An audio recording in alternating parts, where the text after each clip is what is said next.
Naalala niyo pa ba yung nag-viral na post ng isang bank depositor na nawalan ng more or less 345,000 pesos sa kanyang passbook?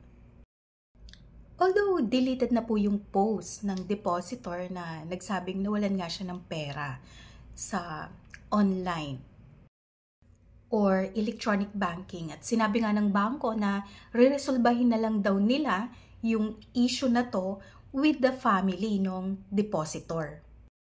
At sinabi pa nga ng bangko na legitimate yung mga transactions o yung withdrawal ng pera. So, i-share ko sa inyo yung paraan o kaya yung procedure kung paano ba kayo makakapag-file ng complaint sa government agency na nagsusupervise sa mga bangko o sa mga banking institutions. Pero bago yon, mag-share lang muna ako ng konting experience. Ito kasi nangyari din sa akin, meron din akong incident na na-encounter sa isang bangko. Last year kasi nagkaroon ng merger yung dalawang bangko. Okay? So lahat ng depositors ng isang bangko napunta doon sa kabilang bangko. So hindi na natin papangalanan yung dalawang bangko na yun, pero sasabihin na lang natin na si Bank Q at saka si Bank I nagkaroon ng merger. So, yung mga clients or depositors ni Bank Q napunta kay Bank I. Ngayon, yung mga policies, yung mga patakaran ni Bank Q regarding deposit, regarding checking accounts, yung mga maintaining balance, yung opening amounts, ganun yung mga requirements, in-adapt niya yung policies ni Bank I. So, ayun. So, dahil dun sa merger, nagkaroon ng pagbabago. And then, ang sabi ni Bank I, representative, si bank teller, sabi niya, nag-send sila ng text blast sa lahat ng depositors ni Bank Q para masabihan na iba na yung kanilang bank account at kailangan nilang pumunta sa branch or sa bangko ni Bank I para mag-update ng information and magkaroon sila ng panibagong account number, ma-issuehan ng bagong ATM, ma-issuehan ng bagong passbook. Kasi nga nung nagkaroon ng merger, pati yung account numbers nag-iba, nagbago.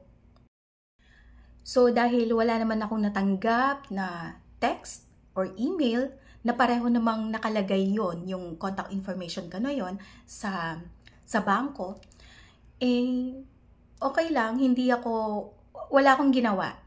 Until one time, nung mag-a-update na ako, siguro after more than 6 months na, okay, pumunta ako dun sa branch account ko, close na. Ang sabi sa akin ng gwardiya, ay magpunta po kayo kay Bank I, doon na po kayo mag-update ng information. So pagdating ko kay Bank I, sinabi ko, eto yung account number ko kay Bank Q, mag-a-update ako, magdi-deposit ako, ganito, ganyan.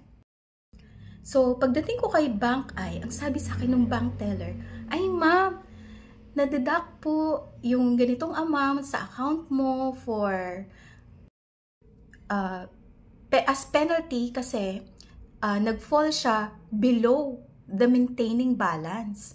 Sabi ko, bakit? Magkano bang maintaining balance? Ma'am, kasi ganito, ganyan. So, in-explain niya. Nung merger nga, ganito, in-adapt na ni Bank Q, yung bangko ko dati, in-adapt nila yung policy ni Bank I. So, ganito na po yung maintaining balance for checking accounts, ganito. Aminado naman ako, maliit lang na amount ito. Sobrang maliit na amount, okay? So, yung thousands na ine-expect ko na nandun sa account ko, naging hundreds na lang. So, kinausap ko yung kanilang, hindi ko alam kung supervisor yun, pero ayun, same ang explanation. Sabi na wala na silang magagawa kasi nakapag-send naman sila ng text blast, nakapag-email naman sila sa mga depositors, ganyan. So, nakapagbigay naman sila ng sufficient information daw. And hindi ako nag-update for how many months na lumipas, kaya yon. So in short, yung amounts na na-deduct sa aking account ay hindi na nila pwedeng ibalik. So ang ginawa ko, pumunta ako sa website ni Bank I. naghanap ako doon ng email address.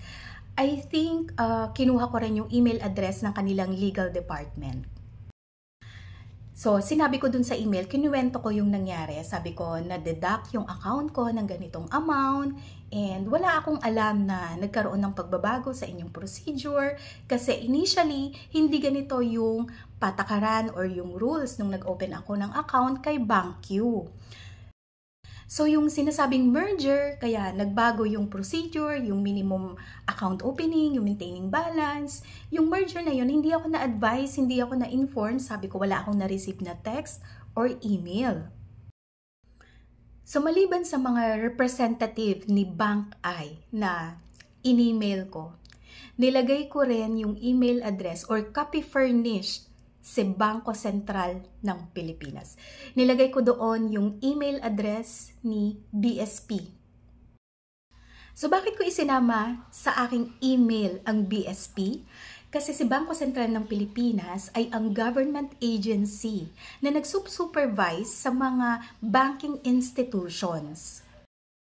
At kaya nga meron silang Financial Consumer Protection Framework ay para masiguro na makapagbibigay sila ng proteksyon sa interest ng kanilang mga financial consumers and masiguro nila na itong mga banking institutions na to ay maging responsive sa kanilang mga kliyente o sa mga depositors na kagaya natin. So ayun nga, tuloy ko lang yung kwento Siguro wala pang 5 days, may tumawag na sa akin, bank manager ni BankI. So, ayun. Inalam muna ko ano yung background ko. Am I part daw of the legal profession, ganyan. Kasi doon sa aking email, nag-cite ako ng mga civil code provision. Sabi ko, ganyan. And then, sabi ko, yes, kinda. And, ayun. Sabi nila, sige ma'am, attorney ganito, ibabalik namin yung amount na na-deduct sa inyong account. And then, itatransfer na rin namin dun sa savings account ninyo, ganyan. Yung amount na galing dun sa checking account. Okay, so siguro dahil sa maliit lang yung amount, kaya agad na ibalik ni BankI dun sa aking account yung kinaltas nila. Pero I think na nakatulong din ng malaki na doon sa email ko, isinama ko yung email address ni BSP. Pero bago yan, lilinawin lang natin na yung BSP Consumer Assistance, hindi kasama dito yung mga problema nyo sa mga lending companies, sa mga insurance companies, sa mga microfinance, gano'n.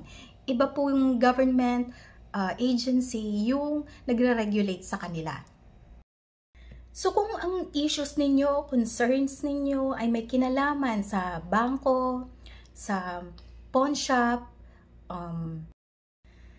non-stock savings and loan association, foreign exchange dealers, money changers, remittance agents, ay mga companies na yan po ay under supervision ng Bangko Sentral. So, yung complaints ninyo, yung issues ninyo, yan po pwede ninyong dalhin sa BSP. Pero, ito po yung unang procedure. Una po muna ninyong kausapin yung officer or mas maganda kung yung manager na mismo ang makakausap ninyo kung may issue kayo sa banking institution na yon. So, manager or officer muna, kausapin ninyo. Mas maganda in writing para meron kayong hard copy. In writing, ilagay nyo yung date, yung name ninyo, yung detalyadong concern ninyo, yung detalyadong problema. And mas maganda rin na yung issue ninyo or concern ninyo na naisulat ninyo or in writing ay naipa-receive ninyo at may stamp ng banking institution na na-receive nila nung araw na yon yung inyong issue or concern.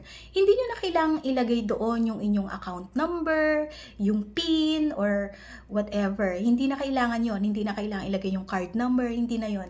Basta yung name lang, yung date, yung detalye ng inyong problema or issue sa bangko, and yung inyong signature, and then naipa-receive ninyo sa bank mismo.